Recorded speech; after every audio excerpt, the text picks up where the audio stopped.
ಓಂ ನಾರಾಯಣಾಯ ಪರಿಪೂರ್ಣ ಗುಣಾರ್ಣವಾಯ ವಿಶ್ವೋದಯ ಸ್ಥಿತಿಲಯೋ ನೀತಿಪ್ರದಾಯ ಜ್ಞಾನಪ್ರದಾಯ ವಿಭುಧಾ ಸರಸೌಖ್ಯ ದುಃಖ ಸತ್ಕಾರಣಾಯ ವಿತತಾಯ ನಮೋ ನಮಸ್ತೆ. ವ್ಯಾಸಾಯ ಭವನಾಶಾಯ ಶ್ರೀಶಾಯ ಗುಣರಾಶಯೇ ಹೃದಯಾಯ ಶುದ್ಧ ವಿದ್ಯಾಯ ಮಧ್ವಾಯ ಚ ನಮೋ ನಮಃ. ಶ್ರೀ ಗುರುಭ್ಯೋ ನಮಃ. ಹರಿ ಓಂ. ಇಲ್ಲಿ ತನಕ ನಾವು ಮಹಾಭಾರತ ತಾತ್ಪರ್ಯನಿರ್ಣಯದಲ್ಲಿ ಒಟ್ಟು 7 ಅಧ್ಯಾಯಗಳ ಚಿಂತನೆ ಮಾಡಿದ್ದೇವೆ. ಹಿಂದಿನ ಪಾಠದಲ್ಲಿ 7ನೇ ಅಧ್ಯಾಯ ಮುಗಿದಿತ್ತು. ಮತ್ತೆ ಯಥಾಕ್ರಮವಾಗಿ ಅಧ್ಯಾಯದ ಕೊನೆಯಲ್ಲಿ ರಾಯರು ರಚನೆ ಮಾಡಿಕೊಟ್ಟಿರುವಂತಹ ತಾತ್ಪರ್ಯ ನಿರ್ಣಯ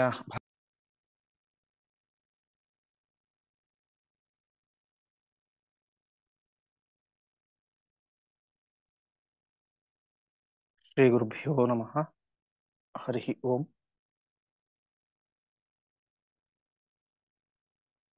ಯಥಾವತ್ತಾಗಿ ಒಂದು ಅಧ್ಯಾಯದ ಚಿಂತನೆ ಆದ ಮೇಲೆ ರಾಯರು ರಚನೆ ಮಾಡಿಕೊಟ್ಟಿರುವಂತಹ ಆ ಒಂದು ತಾತ್ಪರ್ಯ ನಿರ್ಣಯ ಭಾವಸಂಗ್ರಹದ ಚಿಂತನೆ ಮಾಡ್ತಾ ಇದ್ದೇವೆ. ಹಾಗೆ 7ನೇ ಅಧ್ಯಾಯದ ತಾತ್ಪರ್ಯ ನಿರ್ಣಯದ ಭಾವಸಂಗ್ರಹದ ಚಿಂತನೆ ಮಾಡೋಣ. ಶ್ಲೋಕ: ಯಸ್ಯ ಶ್ರೀ ಹನುಮಾನ್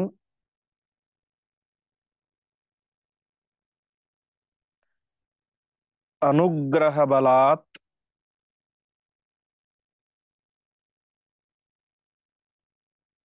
ತೀರ್ಣಾಂಬುಧಿರ್ಲೀಲಯ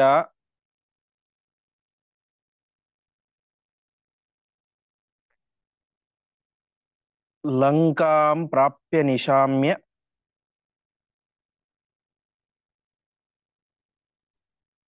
ರಾಮದಯಿತಾಂ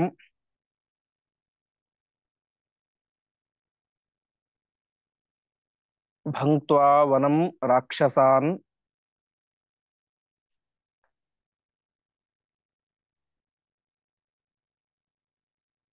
ಅಕ್ಷಾದೀನ್ ವಿನಿಹತ್ಯ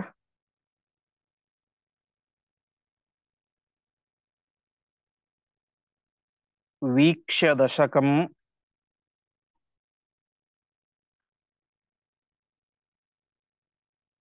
ಪುರೀಂ ತಾಂ ಪುನಃ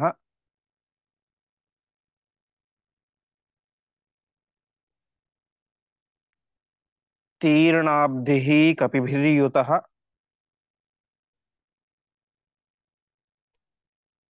ಯಮನಮತ್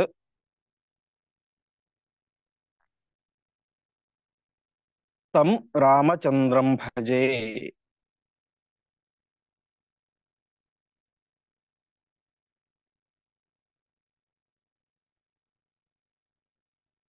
ಇದರಲ್ಲಿ ರಾಯರು ವಿಶೇಷವಾಗಿ 7ನೇ ಅಧ್ಯಾಯದ ಸಾರವನ್ನು ನಮಗೆ ಸಂಗ್ರಹ ಮಾಡಿ ತಿಳಿಸ್ತಾ ಇದ್ದಾರೆ.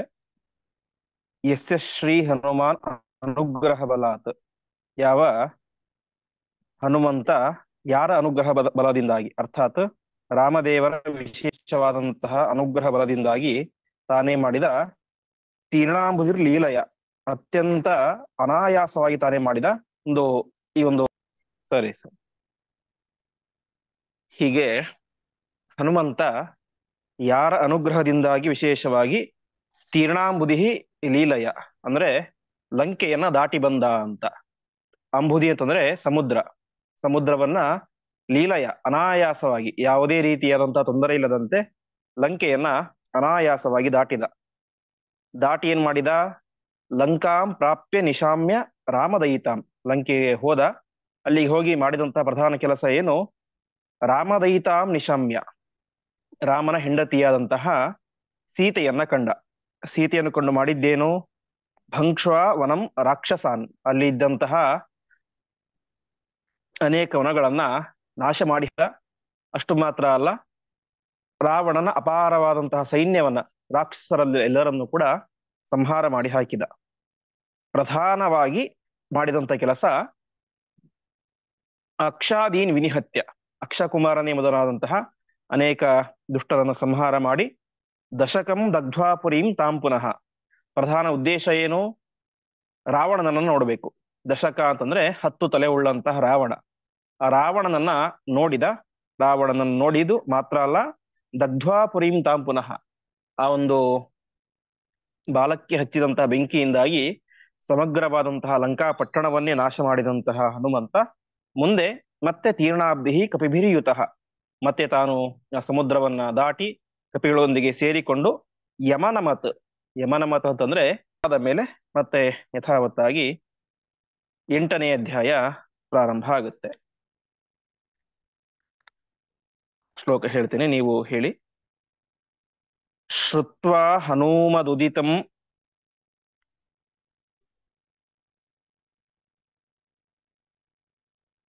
ಕೃತಮಸ್ಯ ಸರ್ವಂ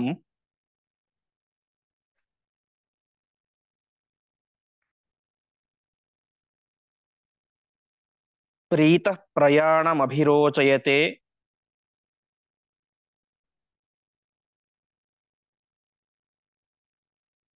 ಸ ರಾಮಃ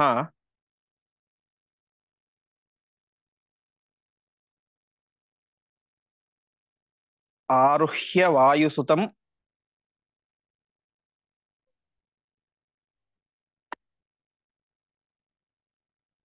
ಅಂಗದಗೇನ ಯುಕ್ತಃ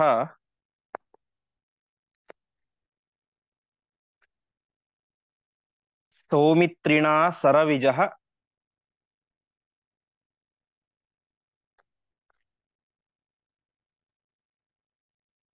ಸಹ ಸೇನಯಾಗಾತ್.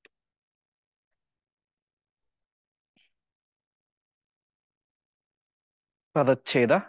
ಶ್ರುತ್ವಾ ಹನೂಮದುದಿತಂ ಕೃತಂ ಅಸ್ಯ ಸರ್ವಂ ಪ್ರೀತಃ ಪ್ರಯಾಣಂ ಅಭಿರೋಚಯತೆ ಸಹ ರಾಮಃ ಆರುಹ್ಯ ವಾಯುಸುತಂ ಅಂಗದಗೇನ ಯುಕ್ತಃ ಸೌಮಿತ್ರಿಣ ಸರವಿಜಃ ಸಹ ಸೇನಯ ಆಗಾತ್.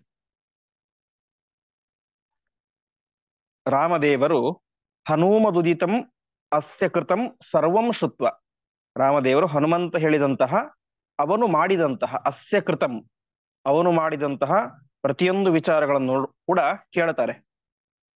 ಕೇಳಿದಾಗ ಅವ್ರಿಗೆ ಏನಾಗುತ್ತೆ, ಪ್ರೀತಃ ಭಾರಿ ಸಂತೋಷ ಆಗುತ್ತೆ. ಪುಟ ಸಂಖ್ಯೆ ಪುರಾಣಿಕರ ಪುಸ್ತಕದಲ್ಲಿ 417. ಶ್ರುತ್ವಾ ಹನುಮದುದಿತಂ ಕೃತಮಸ್ಯ ಸರ್ವಂ ಪ್ರೀತಃ ಪ್ರಯಾಣಮಭಿರೋಚಯತೆ ಸ ರಾಮಃ ಅಂತ ತುಂಬಾ ಪ್ರೀತಿ ಆಯಿತು. ಮುಂದೆ ರಾಮದೇವರು ಹೇಳ್ತಾರೆ, ಇನ್ನು ತಡೆ ಮಾಡೋದು ಬೇಡ, ಪ್ರಯಾಣಂ ಅಭಿರೋಚಯತೆ, ಇಲ್ಲಿಂದ ನಾವು ನೇರವಾಗಿ ಸಮುದ್ರದ ತೀರಕ್ಕೆ ಹೋಗೋಣ ಅಂತ ಪ್ರಯಾಣಂ ಅಭಿರೋಚಯತೆ, ಪ್ರಯಾಣ ಮಾಡಬೇಕು ಅಂತ ಬಯಸ್ತಾರೆ. ಸರಿ, ಪ್ರಯಾಣ ಹೇಗ್ ಮಾಡಿದ್ರು ಅಂತ ತಿಳಿಸ್ತಾ ಇದ್ದಾರೆ. ಆರುಹ್ಯ ವಾಯುಸುತಂ, ವಿಶೇಷವಾಗಿ ರಾಮದೇವರು ಹನುಮಂತನ ಹೆಗಲನ್ನ ಏರ್ತಾರೆ ಅಂತ. ವಾಯುಸುತ ಅಂತಂದ್ರೆ ಹನುಮಂತ, ಹನುಮಂತನ ಹೆಗಲನ್ನೇರಿ ತಾವು ಪ್ರಯಾಣವನ್ನ ಬೆಳೆಸ್ತಾರೆ. ಅಷ್ಟು ಮಾತ್ರ ಅಲ್ಲ, ಇನ್ನೊಬ್ಬ ಇದ್ದ, ಲಕ್ಷ್ಮಣ ಇದ್ದ, ಸೌಮಿತ್ರಿ. ಸೌಮಿತ್ರಿ ಅಂದ್ರೆ ಸುಮಿತ್ರೆಯ ಮಗನಾದಂತಹ ಲಕ್ಷ್ಮಣ. ಆ ಲಕ್ಷ್ಮಣ ಏನ್ ಮಾಡಿದ, ಸೌಮಿತ್ರಿಣ ಅಂಗದಗೇನ ಯುಕ್ತ, ಅಂಗದ ಗ ಅರ್ಥಾತ್ ಅಂಗದನ ಮೇಲೆ ಅವನು ಕುಳಿತುಕೊಂಡು ಪ್ರಯಾಣ ಮಾಡ್ತಾ ಇದ್ದ. ಅಂಗದನ ಹೆಗಲ ಮೇಲೆ ಲಕ್ಷ್ಮಣ, ಹನುಮಂತನ ಹೆಗಲ ಮೇಲೆ ವಿಶೇಷವಾಗಿ ರಾಮಚಂದ್ರ ದೇವರು. ಹಿಂದೆ ಹನುಮಂತ ಲಕ್ಷ್ಮಣ ಮತ್ತು ರಾಮರನ್ನು ಇಬ್ಬರನ್ನು ತಾನೇ ಹೆಗಲ ಮೇಲೆ ಕುಳಿಸ್ಕೊಂಡು ಕರೆದುಕೊಂಡು ಹೋಗಿದ್ದ ಸುಗ್ರೀವನ ಹತ್ರ. ಈಗೇನಾಗ್ತಾ ಇದೆ, ಅಂಗದ ಲಕ್ಷ್ಮಣನನ್ನ ರಾಮನನ್ನ ಹನುಮಂತೆಯವರು ಕೂಡಿಸ್ಕೊಂಡು ಸರವಿಜಃ ಸಹಸೇನ ಯಾಗಾತ್, ರವಿಜನೊಂದಿಗೆ ಸೇರಿಕೊಂಡು, ಅರ್ಥಾತ್ ರವಿಯ ಮಗನಾದಂತಹ ಸುಗ್ರೀವನೊಟ್ಟಿಗೆ ಸೇರಿಕೊಂಡು ಸಹಸೇನೆಯ ಸೇನೆಯೊಂದಿಗೆ ಸೇರಿಕೊಂಡು ಎಲ್ಲರೂ ಕೂಡ ಪ್ರಯಾಣವನ್ನ ಬೆಳೆಸ್ತಾ ಇದ್ದಾರೆ ಅಂತ ತಿಳಿಸ್ತಾ ಇದ್ದಾರೆ. ಹೀಗೆ ಯುದ್ಧಕ್ಕೆ ಮೊದಲ ಹೆಜ್ಜೆ ಅದು ಇಲ್ಲಿಂದ ಪ್ರಾರಂಭ ಆಯಿತು. ಹನುಮಂತ ವಾಸ್ತವಿಕವಾಗಿ ವಾಲ್ಮೀಕಿ ರಾಮಾಯಣದಲ್ಲಿ ಇದನ್ನು ತುಂಬಾ ವಿಸ್ತಾರವಾಗಿ ವರ್ಣನೆ ಮಾಡ್ತಾರೆ. ಅವನ ಸೇನೆ ಎಷ್ಟಿದೆ, ಲಂಕಾ ಪಟ್ಟಣ ಎಷ್ಟಿದೆ, ಆ ರಾಕ್ಷಸರ ಬಲ ಎಷ್ಟು, ಅವರ ಕೈಲಿರುವಂತಹ ಆಯುಧಗಳೇನು, ಹೀಗೆ ಡೀಟೇಲ್ ಆಗಿ ಒಬ್ಬ ರಾಯಭಾರಿಯಾದಂತವನು ಹೋಗಿ ಏನೇನನ್ನು ತಿಳಿದುಕೊಂಡು ಬರಬೇಕೋ ಅವೆಲ್ಲವನ್ನು ಕೂಡ ಸಂಪೂರ್ಣವಾಗಿ ಹನುಮಂತ ತಿಳಿದುಕೊಂಡು ಬಂದಿದ್ದ. ರಾವಣನ ಬಲ ಏನು, ಅದಕ್ಕಿಂತ ಪ್ರಧಾನವಾಗಿ ರಾವಣನ ಮಾನಸಿಕ ಸ್ಥಿತಿ ಅಂತಹದ್ದು ಅಂತ. ಬಲಕ್ಕಿಂತಲೂ ಪ್ರಧಾನವಾದದ್ದು ಮಾನಸಿಕ ಸ್ಥಿತಿ. ಎಷ್ಟೇ ಬಲ ಇದ್ದರೂ ಕೂಡ ಒಬ್ಬ ವ್ಯಕ್ತಿ ಮಾನಸಿಕವಾಗಿ ಕುಗ್ಗಿ ಹೋಗಿಬಿಟ್ರೆ ಏನು ಮಾಡ್ಲಿಕ್ಕೆ ಸಾಧ್ಯ ಇಲ್ಲ. ಹಾಗಾಗಿ ತನಗೆ ಸಮಾನನಾದಂತಹ ಅಕ್ಷಕುಮಾರ ತನ್ನ ಮಗ ಅವನೇ ಸತ್ತು ಹೋದಾಗ ರಾವಣ ಮನಸ್ಥಿತಿ ಯಾವ ರೀತಿ ಇತ್ತು, ಹೀಗೆ ಪ್ರತಿಯೊಂದನ್ನು ಕೂಡ ಇಂಚಾಗಿ ಹನುಮಂತ ರಾಮದೇವರ ಮುಂದೆ ತಿಳಿಸ್ತಾನೆ. ಇದನ್ನು ಕೇಳಿದಾಗ ವಾಸ್ತವಿಕವಾಗಿ ರಾಮದೇವರಿಗೆ ಇದರ ಅವಶ್ಯಕತೆ ಇಲ್ಲ, ಸ್ವತಃ ಸರ್ವಜ್ಞರು. ಆದರೂ ಕೂಡ ಜಗತ್ತಿಗೆ ಒಂದು ನಿಯಮ ತೋರಿಸಿಕೊಡಬೇಕು. ರಾಯಭಾರಿಯನ್ನು ಕಳಿಸಿದಾಗ ಅವನು ಏನೇನು ನೋಡ್ಕೊಂಡು ಬರಬೇಕು ಅಂತ ಹನುಮಂತ ತೋರಿಸಿಕೊಟ್ಟ.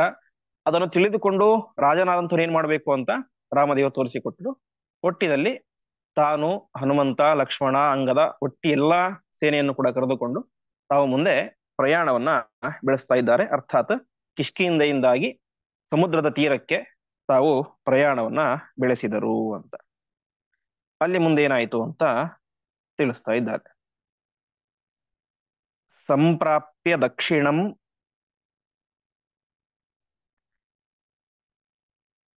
ಅಪಾಂ ನಿಧಿಮತ್ರ ದೇವಃ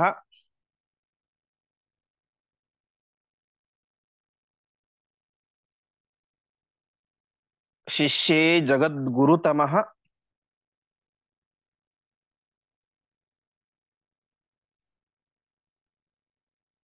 ಅಪ್ಯವಿಚಿಂತ್ಯ ಶಕ್ತಿ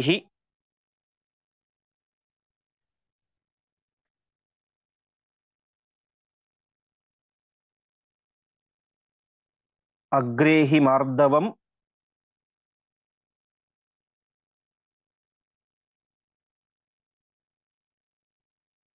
ಅನುಪ್ರಥಯನ್ ಸ ಧರ್ಮಂ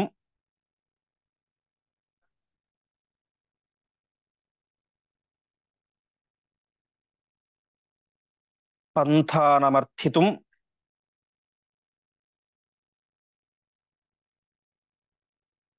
ಅಪಾಂ ಪತಿತಃ ಪ್ರತೀತಃ.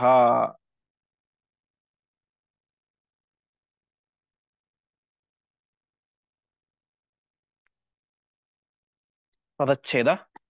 ಸಂಪ್ರಾಪ್ಯ ದಕ್ಷಿಣಂ ಅಪಾಂ ನಿಧಿಂ ಅತ್ರ ದೇವಃ ಶಿಷ್ಯೇ ಜಗದ್ಗುರುತಮಃ ಅಪಿ ಅವಿಷಹ್ಯ ಶಕ್ತಿಃ ಅಗ್ರೆ ಹಿ ಮಾರ್ದವಂ ಅನುಪ್ರಥಯನ್ ಸಹ ಧರ್ಮಂ ಪಂಥಾನಂ ಅರ್ಥಿತುಂ ಅಪಾಂ ಪತಿತಃ ಪ್ರತೀತಃ.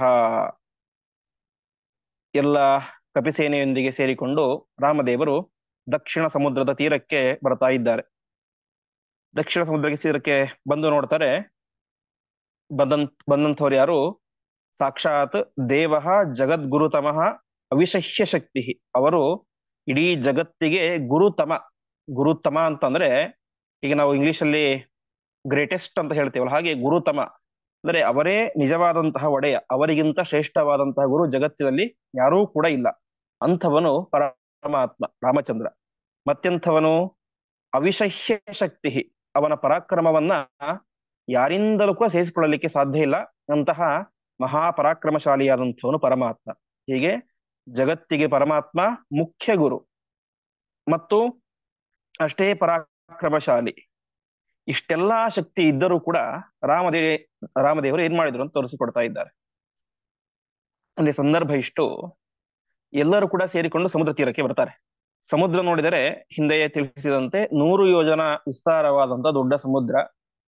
ಹನುಮಂತ ಮುಂತಾದಂತಹ ಪರಾಕ್ರಮಿಗಳು ಅರ್ಥಾತ್ ಹನುಮಂತನೋ ಅಂಗದನೋ ಇವರೆಲ್ಲರೂ ಕೂಡ ಆರಾಮಾಗಿ ಹಾರಿದುಕೊಂಡು ಹೋಗ್ಬಿಡುವುದು. ಯಾಕಂದ್ರೆ ಹನುಮಂತನಿಗೆ ಅಷ್ಟು ಸಾಮರ್ಥ್ಯ ಇದೆ, 100 ಯೋಜನ ದೂರ ದೂರ ಹಾರುವಷ್ಟು ಸಾಮರ್ಥ್ಯ ಇದೆ.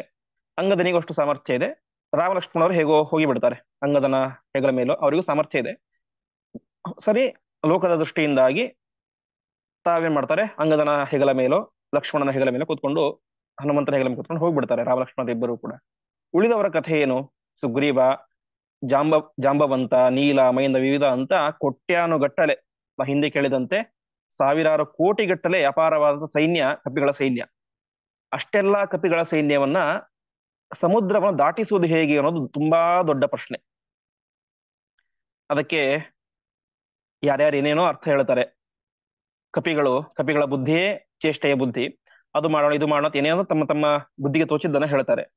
ಅದಕ್ಕೆ ರಾಮದೇವರು ಹೇಳ್ತಾರೆ, ಏನೂ ಮಾಡೋದು ಬೇಡ, ಶ್ರದ್ಧೆಯಿಂದ ವರುಣನ ಹತ್ತಿರ, ಸಮುದ್ರ ರಾಜನ ಹತ್ತಿರ ನಾವು ಕೇಳಿಕೊಳ್ಳೋಣ, ಅವನೇ ದಾರಿಯನ್ನು ಬಿಡ್ತಾನೆ, ನಾವ್ಯಾಕೆ ಚಿಂತೆ ಮಾಡೋದು ಅಂತ. ಇದಕ್ಕೆ ಸಾಮ ಅಂತ ಒಂದು ಉಪಾಯದ ಹೆಸರು. ಸಾಮ, ದಾನ, ಭೇದ, ದಂಡ ಅಂತ ಇದು ರಾಜರು ಉಪಯೋಗಿಸುವಂತ 4 ರೀತಿಯಾದಂತ ಶೈಲಿಗಳು. ಅದರಲ್ಲಿ ಮೊದಲನೆಯದ್ದು ಸಾಮ ಅಂತ, ಅಂದ್ರೆ ನಿಧಾನವಾಗಿ ಹೇಳೋದು ಅಂತ. ಅದಕ್ಕೆ ಹೇಳ್ತಾ ಇದ್ದಾರೆ, ಸಂಪ್ರಾಪ್ಯ ದಕ್ಷಿಣಮಪ ನಿಧಿಮತ್ರ ದೇವ ಶಿಷ್ಯೇ ಜಗದ್ಗುರುತಮಃ ಅಪ್ಯವಿಶಕ್ತಿ ಶಕ್ತಿ ಅಗ್ರೇಹಿ ಮಾರ್ದವಂ. ಮಾರ್ದವ ಅಂತಂದ್ರೆ ಮೃದುವಾಗಿ ಇರುವುದು ಅಂತ. ಅಂದ್ರೆ ಯಾವುದೇ ಒಬ್ಬ ವ್ಯಕ್ತಿ ಹತ್ರ ಬಂದ ತಕ್ಷಣ ಮೊದಲೇ ಸಿಟ್ಟು ಮಾಡೋದಲ್ಲ ಅಂತ. ಮೊದಲು ಮೃದುವಾಗಿ ಸೌಮ್ಯವಾಗಿ ಹೇಳಬೇಕು. ಸೌಮ್ಯವಾಗಿ ಕೇಳದೆ ಹೋದರೆ ಆ ವ್ಯಕ್ತಿ ಮುಂದೆ ಏನ್ ಮಾಡ್ಬೇಕು ಅದನ್ನು ಮಾಡಬೇಕು. ಹಾಗಾಗಿ ಮೊದಲನೆಯದು ಸಾಮ ಎನ್ನುವಂತಹ ಉಪಾಯ. ಹಾಗಾಗಿ ಅದನ್ನ ವಿಶೇಷವಾಗಿ ರಾಮದೇವರು ರಾಜನಾದಂಥವನು ಯಾವ ರೀತಿಯಾಗಿ ಅದನ್ನು ಉಪಯೋಗಿಸಬೇಕು ಅಂತ ಧರ್ಮವನ್ನ ಜಗತ್ತಿಗೆ ತೋರಿಸ್ತಾ ಇದ್ದಾರೆ. ಹಾಗಾಗಿ ಮಾರ್ದವ ಅಂದ್ರೆ ಮೃದುವಾದಂತಹ ವರ್ತನೆಯೇನೆ ಅದು ಮೊದಲ ಧರ್ಮ. ಅಗ್ರೇ ಧರ್ಮಂ, ಇದೇ ಮೊದಲ ಧರ್ಮ ಅಂತ ತಿಳಿಸ್ಕೊಳ್ಳಿಕ್ಕೋಸ್ಕರ ಅಪಾಂಪತಿತಃ. ಅಪಾಂಪತಿ ಅಂತಂದ್ರೆ ಸಮುದ್ರ ರಾಜನಿಗೆ ಅಪಾಂಪತಿ ಅಂತ ಹೆಸರು. ಅಪ ಅಂತಂದ್ರೆ ನೀರು, ಪತಿ ಅಂದ್ರೆ ಒಡೆಯ, ನೀರಿಗೆ ಒಡೆಯ ಅರ್ಥಾತ್ ಸಮುದ್ರ ರಾಜ. ಹೀಗೆ ಅಪಾಂಪತಿತಃ ಸಮುದ್ರ ರಾಜನಿಂದಾಗಿ ಪಂಥಾನಂ ಅರ್ಥಿತುಂ. ಪಂಥ ಅಂತಂದ್ರೆ ದಾರಿ, ಪಂಥಾನಂ ಅಂದ್ರೆ ದಾರಿಯನ್ನು, ಅರ್ಥಿತುಂ ಕೇಳಲಿಕ್ಕೋಸ್ಕರ ಶಿಷ್ಯೆ. ಶಿಷ್ಯೆ ಅಂತಂದ್ರೆ ಮಲಗಿದರು ಅಂತ. ಹುಟ್ಟಿದ ತಾತ್ಪರ್ಯ ಇಷ್ಟು. ಎಲ್ಲ ಕಪಿಗಳೊಂದಿಗೆ ಸೇರಿಕೊಂಡಂತಹ ರಾಮಚಂದ್ರ ದೇವರು ದಕ್ಷಿಣ ಸಮುದ್ರದ ತೀರಕ್ಕೆ ಬರ್ತಾರೆ. ಬಂದು ನೋಡ್ತಾರೆ, ದಾಟಲಿಕ್ಕೆ ಸಾಧ್ಯವಾಗದೇ ಇರುವಷ್ಟು ಅಪಾರವಾದಂತ ಜಲದ ರಾಶಿ ಕಣ್ಣು ಮುಂದೆ ಇದೆ. ಕಪಿಯ ಸೈನ್ಯ ನೋಡಿದರೆ ಸಾವಿರಾರು ಕೋಟಿಗಳಷ್ಟು ಇದೆ. ಹಾಗಾಗಿ ಇಷ್ಟೆಲ್ಲ ಕಪಿಗಳನ್ನ ನಾವು ಸೇರಿಕೊಂಡು ಸಮುದ್ರ ದಾಟಿಸಬೇಕು ಅಂತಂದ್ರೆ ಸಮುದ್ರ ತಾನಾಗಿಯೇ ದಾರಿ ಬಿಟ್ಟಾಗ ಮಾತ್ರ ಅದು ಸಾಧ್ಯ, ಇಲ್ಲದೆ ಹೋದ್ರೆ ಸಾಧ್ಯ ಇಲ್ಲ.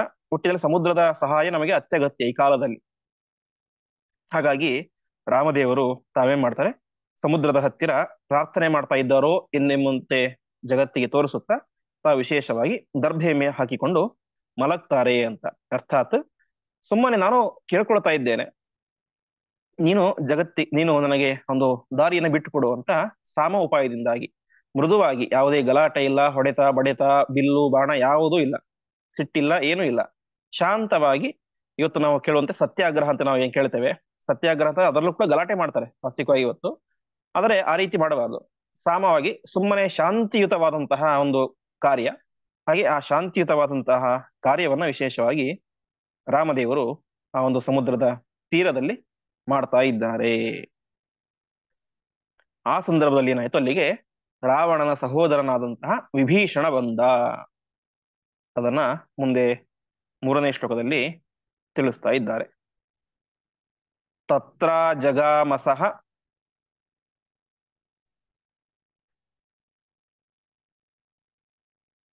ವಿಭೀಷಣ ನಾಮಧೇಯ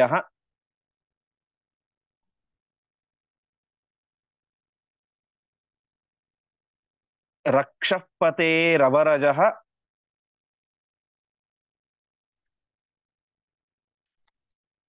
ಅಪ್ಯಥ ರಾವಣೇನ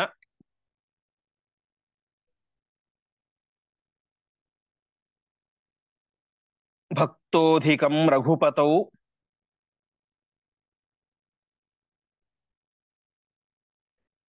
ಅತಿಧರ್ಮನಿಷ್ಠಃ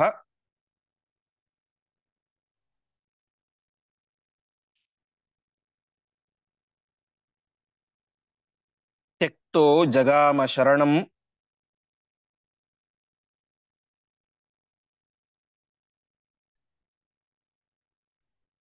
ಚ ರಘುತ್ತಮಂ ತಂ.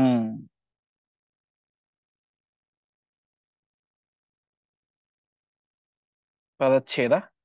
ತತ್ರ ಆಜಗಾಮ ಸಹ ವಿಭೀಷಣ ನಾಮಧೇಯ ರಕ್ಷಪತೇಃ ಅವರಜಃ ಅಪಿ ಅಥ ರಾವಣೇನ ಭಕ್ತಃ ಅಧಿಕಂ ರಘುಪತೌ ಅತಿಧರ್ಮನಿಷ್ಠಃ ತ್ಯಕ್ತಃ ಜಗಾಮ ಶರಣಂ ಚ ರಘುತ್ತಮಂ ತಂ. ತತ್ರ ಅಂದ್ರೆ ಅಲ್ಲಿಗೆ, ಆ ಸಂದರ್ಭದಲ್ಲಿ ವಿಭೀಷಣ ನಾಮಧೇಯ, ವಿಭೀಷಣ ಎನ್ನುವಂತಹ ಹೆಸರಿನ ಒಬ್ಬ ವ್ಯಕ್ತಿ ಬಂದ. ಅವನ್ ಯಾರು ಅಂತಂದ್ರೆ ನಮ್ಗೆಲ್ಲ ಗೊತ್ತೇ ಇರುವಂತೆ ರಕ್ಷಪತೇಃ ಅವರಜಃ. ರಕ್ಷಪತಿ ಅಂದ್ರೆ ರಾಕ್ಷಸರ ಒಡೆಯನಾದಂತಹ ರಾವಣ, ಅವನ ಅವರಜ. ಅವರ ಅಂತಂದ್ರೆ ಕೆಳಗೆ ಅಂತ, ಅಂದ್ರೆ ತಮ್ಮ, ರಾಕ್ಷಸನಾದಂತಹ ರಾವಣನ ತಮ್ಮ.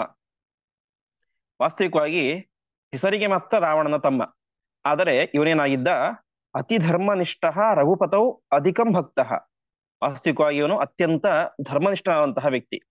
ವಿಭೀಷಣ ಅಂತಂದ್ರೆ ಹೇಗೆ ಹಿರಣ್ಯಕಶಿಪು ದುಷ್ಟನಾಗಿದ್ದರೂ ಕೂಡ ಹಿರಣ್ಯಕಶಿಪುವಿನ ಮಗನಾದಂತಹ ಪ್ರಹ್ಲಾದ ಸಾತ್ವಿಕನಾಗಿದ್ದನೋ ಹಾಗೆ ಇಲ್ಲಿಯೂ ಕೂಡ ರಾವಣ ಕುಂಭಕರ್ಣರು ದುಷ್ಟರಾಗಿದ್ದರೂ ಕೂಡ ಈ ವಿಭೀಷಣ ಅತ್ಯಂತ ಸಾತ್ವಿಕ ವ್ಯಕ್ತಿಯಾಗಿದ್ದ, ಧರ್ಮನಿಷ್ಠ.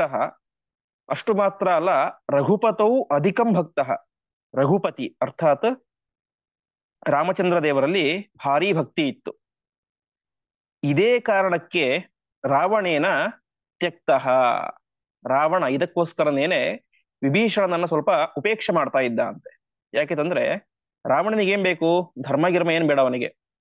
ಯಥಾವತ್ತಾಗಿ ಸುಖ ಪಡಬೇಕು, ಯಾರದೇ ಹೆಂಡತಿಯಾಗಲಿ ಯಾರದೇ ಸಂಪತ್ತಾಗಲಿ ಅದು ನನ್ನದಾಗಬೇಕು ಅನ್ನುವಂತಹ ಅಪಾರವಾದಂತಹ ಒಂದು ಬಯಕೆ, ಕಾಮುಕತನ, ಒಟ್ಟಿನಲ್ಲಿ ದುರ್ಗುಣಗಳ ರಾಶಿ ಅದು ರಾವಣ ಅಧರ್ಮದ ಸಂಕೇತ.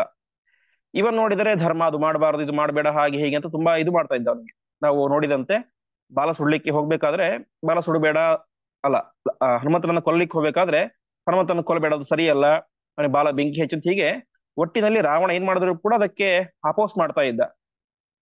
ಆದ್ರೆ ರಾವಣ ತನ್ನ ತಮ್ಮ ಅನ್ನುವಂತಹ ಒಂದೇ ಒಂದು ಕಾರಣಕ್ಕೆ ಅವನನ್ನು ಸುಮ್ಮನೆ ಬಿಟ್ಟಿದ್ದ. ಈಗ ಏನಾಯ್ತು? ರಘುಪತೌ ಅತಿಧರ್ಮನಿಷ್ಠ ಭಕ್ತ. ರಾಮನ ತುಂಬಾ ಭಕ್ತ ಅಂತ ಅವನಿಗೆ ಆವಾಗ ಗೊತ್ತಾಯಿತು. ಅರ್ಥಾತ್ ಅಲ್ಲಿ ವಿಭೀಷಣನಿಗೆ ಉಪದೇಶ ಮಾಡ್ತಾನೆ, ನೋಡು ರಾಮದೇವರು ಅತ್ಯಂತ ಪರಾಕ್ರಮಶಾಲಿಯಾದಂತಹ ವ್ಯಕ್ತಿ, ಅವನ ಹೆಂಡತಿಯನ್ನು ತಂದು ಹಿಡ್ಕೊಂಡು ಸರಿಯಲ್ಲ ಎಂಬುದಾಗಿ ಹುಟ್ಟಿದಲ್ಲಿ ರಾಮನ ವಿಚಾರದಲ್ಲಿ ತನಗೆ ತುಂಬಾ ಭಕ್ತಿ ಇದೆ ತೋರಿಸ್ಕೊಳ್ತಾನೆ. ಇದನ್ನೆಲ್ಲ ಕೇಳಿ ಕೇಳಿ ಕೇಳಿ ರೋಸಿಗೆದ್ದು ರಾವಣ ಅವನನ್ನ ಬಿಟ್ಟು ಬಿಡ್ತಾನೆ. ಇಷ್ಟಾದಾಗ ಅವನೇ ಮಾಡಿದ, ರಘುತ್ತಮಂ ಶರಣಂ ಜಗಾಮ. ರಾಮದೇವರ ಹತ್ರ ಬಂದು ರಾಮದೇವರ ಪಾದಕ್ಕೆ ನಮಸ್ಕಾರ ಮಾಡಿ ರಾಮದೇವರಿಗೆ ಶರಣಾಗತನಾಗ್ತಾನೆ ಅಂತ ಹೇಳ್ತಾ ಇದ್ದಾರೆ. ಒಟ್ಟಿನಲ್ಲಿ ರಾವಣನನ್ನ ಬಿಟ್ಟು ರಾಮನ ಹತ್ರ ಬಂದ, ಅಧರ್ಮವನ್ನು ಬಿಟ್ಟು ಧರ್ಮದ ಹತ್ತಿರ ಬಂದ, ದುಷ್ಟನನ್ನು ಬಿಟ್ಟು ಸಾತ್ವಿಕನಾದಂತಹ ರಾಮದೇವರ ಹತ್ತಿರ ಯಾವ ವಿಭೀಷಣ ಬಂದ ಅಂತ ತಿಳಿಸ್ತಾ ಇದ್ದಾರೆ. ಮುಂದಿನ ಶ್ಲೋಕ, ಬ್ರಹ್ಮಾತ್ಮಜೇನ ರವಿಜೇನ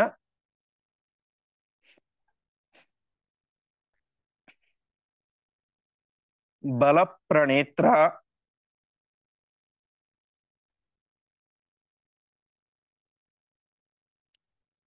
ನೀಲೇನ ಮೈಂದ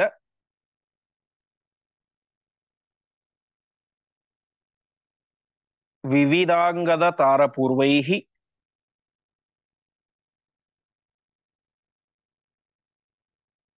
ಸರ್ವೈಶ್ಚ ಶತ್ರು ಸದನಾತ್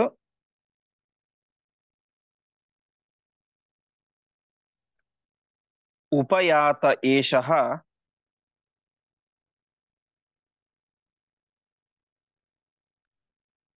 ಭ್ರಾತಾಸ್ಯ ನಗ್ರಹಣ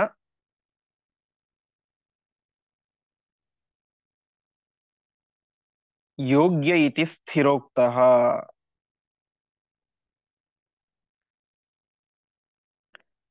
ಪದಚ್ಛೇದ, ಬ್ರಹ್ಮಾತ್ಮಜೇನ ರವಿಜೇನ ಬಲಪ್ರಣೇತ್ರ ನೀಲೇನ ಮೈಂದ ವಿವಿಧಾಂಗದ ತಾರ ಪೂರ್ವೈಃ ಸರ್ವೈಃ ಚ ಶತ್ರು ಸದನಾತ್ ಉಪಯಾತಃ ಏಷಃ ಭ್ರಾತಾ ಅಸ್ಯ ನ ಗ್ರಹಣಯೋಗ್ಯಃ ಇತಿ ಸ್ಥಿರೋಕ್ತಃ. ವಿಭೀಷಣ ಬಂದಾಗ ಸಹಜವಾಗಿ ಈ ಜಾಂಬವಂತ, ಅಂಗದ, ಸುಗ್ರೀವಾದಿಗಳಿಗೆ ಸಿಟ್ಟು ಬಂತು, ಒಂದು ರೀತಿ ಅಸಹನೆ ಆಯ್ತು. ಎಲ್ಲರೂ ಹೇಳ್ತಾರೆ, ಯಾರ್ಯಾರು? ಬ್ರಹ್ಮಾತ್ಮಜೇನ, ಬ್ರಹ್ಮನ ಮಗನಾದಂತಹ ಜಾಂಬವಂತ, ರವಿಜ, ಸೂರ್ಯನ ಮಗನಾದಂತಹ ಸುಗ್ರೀವ, ಬಲಪ್ರಣೇತ್ರ ನೀಲೇನ. ಬಲಪ್ರಣೇತ ಅಂತಂದ್ರೆ ಸೇನಾಧಿಪತಿ, ಸೇನೆಗೆ ಮುಖ್ಯ ಅಧಿಕಾರಿ. ಪ್ರಣೇತ ಅಂದ್ರೆ ಮುಂದೆ ನಡೆಸುವಂಥವನು ಅಂತ. ಹೀಗೆ ಸೇನಾಧಿಪತಿಯಾದಂತಹ ನೀಲ, ಆಮೇಲೆ ಮೈಂದ ವಿವಿಧ, ಅಂಗದ ಮತ್ತು ತಾರಪೂರ್ವೈಹಿ. ಒಟ್ಟಿನಲ್ಲಿ ಸುಗ್ರೀವನ ಸೇನೆಯಲ್ಲಿ ಪ್ರಧಾನರು ಕಪಿವೀರರು ಅಂತ ಯಾರ್ಯಾರಿದ್ರಲ್ಲ ಅವರೆಲ್ಲರೂ ಕೂಡ ರಾಮದೇವರಿಗೆ ಒಂದು ಮಾತನ್ನ ಹೇಳ್ತಾರೆ, ಶತ್ರು ಸದನಾತ್ ಉಪಯಾತಃ ಏಷಃ. ಬಂದಂತಹ ವಿಭೀಷಣ ಯಾರು? ಶತ್ರು ಸದನಾದ್ ಉಪಯಾತಃ, ಶತ್ರುವಿನ ಸದನ ಅಂದ್ರೆ ಮನೆ, ಶತ್ರುವಿನ ಮನೆಯಿಂದ ಬಂದಂಥವನು, ಅರ್ಥಾತ್ ಲಂಕೆಯಿಂದ ಬಂದಂಥವನು. ಅಷ್ಟಾದ್ರೆ ಬಿಡ್ಬೋದಾಗಿತ್ತೇನೋ. ಭ್ರಾತ ಅಸ್ಯ ನಗ್ರಹಣ ಯೋಗ್ಯ, ಸಾಕ್ಷಾತ್ ರಾವಣನ ತಮ್ಮ. ಯಾವ ನಿನ್ನ ಹೆಂಡತಿಯನ್ನು ಅಪಹಾರ ಮಾಡಿ ಇಷ್ಟು ದಿವಸಗಳ ಕಾಲ ತೊಂದರೆ ಕೊಡ್ತಾ ಇದ್ದಾನೋ ಆ ರಾವಣನ ತಮ್ಮ ಈ ವಿಭೀಷಣ ಲಂಕೆಯಿಂದ ಬಂದಿದ್ದಾನೆ. ಹಾಗಾಗಿ ನಗ್ರಹಣ ಯೋಗ್ಯ, ಇವನನ್ನು ನಾವು ನಮ್ಮ ಪಕ್ಷಕ್ಕೆ ಸೇರಿಸಿಕೊಳ್ಳಬಾರದು ಅಂತ ಸ್ಥಿರೋಕ್ತ ಗಟ್ಟಿಯಾಗಿ ಹೇಳಿಬಿಟ್ರು. ಅರ್ಥಾತ್ ಇದರಲ್ಲಿ ನೋಡ ರಾಮದೇವರೇ, ಇದರಲ್ಲಿ ಎರಡನೇ ಮಾತೇ ಇಲ್ಲ. ವಿಭೀಷಣ ಅವನೊಬ್ಬ ರಾವಣನ ತಮ್ಮ, ಹಾಗಾಗಿ ಅವನನ್ನು ನಮ್ಮ ಪಕ್ಷದಲ್ಲಿ ಸ್ವೀಕಾರ ಮಾಡ್ಕೊಳ್ಳಿಕ್ಕೆ ಸಾಧ್ಯವೇ ಇಲ್ಲ ಅಂತ ಎಲ್ಲರೂ ಕೂಡ ಖಡಾಖಂಡಿತವಾಗಿ ಸ್ಥಿರೋಕ್ತ, ಸ್ಥಿರ ಅಂದ್ರೆ ಗಟ್ಟಿಯಾಗಿ ಅಂತ, ಇದರಲ್ಲೇನು ಡೌಟ್ಗಳಿದೆ, ಎರಡನೇ ಮಾತೇ ಇಲ್ಲ. ಒಟ್ಟಿನಲ್ಲಿ ವಿಭೀಷಣನನ್ನ ನಮ್ಮ ಪಕ್ಷದಲ್ಲಿ ಸೇರಿಸಿಕೊಳ್ಳುವಂತಹ ಮಾತೇ ಇಲ್ಲ ಎಂಬುದಾಗಿ ಎಲ್ಲರೂ ಕೂಡ ಖಡಾಖಂಡಿತವಾಗಿ ಹೇಳ್ತಾರೆ. ಆವಾಗೇನಾಯ್ತು? ಅತ್ರಾಹ ರೂಪಮಪರಂ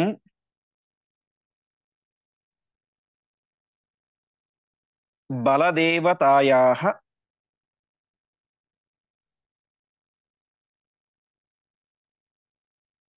ಗ್ರಾಹ್ಯಸ್ಸ ಏಷ ನಿತರಾಂ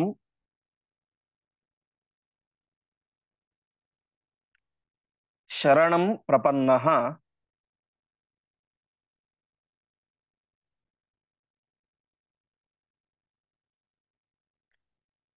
ಭಕ್ತಶ್ಚ ರಾಮಪದಯೋಃ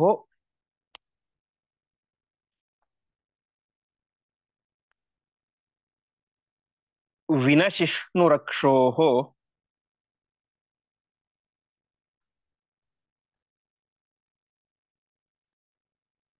ವಿಜ್ಞಾಯ ರಾಜ್ಯಂ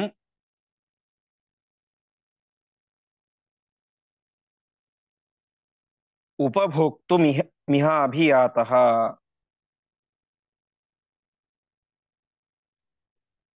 ಪದಚ್ಛೇದ. ಅತ್ರ ಆಹ ರೂಪಂ ಅಪರಂ ಬಲದೇವತಾಯಾಃ ಗ್ರಾಹ್ಯಃ ಸಹ ಏಷಃ ನಿತರಾಂ ಶರಣಂ ಪ್ರಪನ್ನಃ ಭಕ್ತಃ ಚ ರಾಮಪದಯೋಃ ವಿನಶಿಷ್ಟುರಕ್ಷೋಃ ವಿಜ್ಞಾಯ ರಾಜ್ಯಂ ಉಪಭೋಕ್ತುಂ ಇಹ ಅಭಿಯಾತಃ.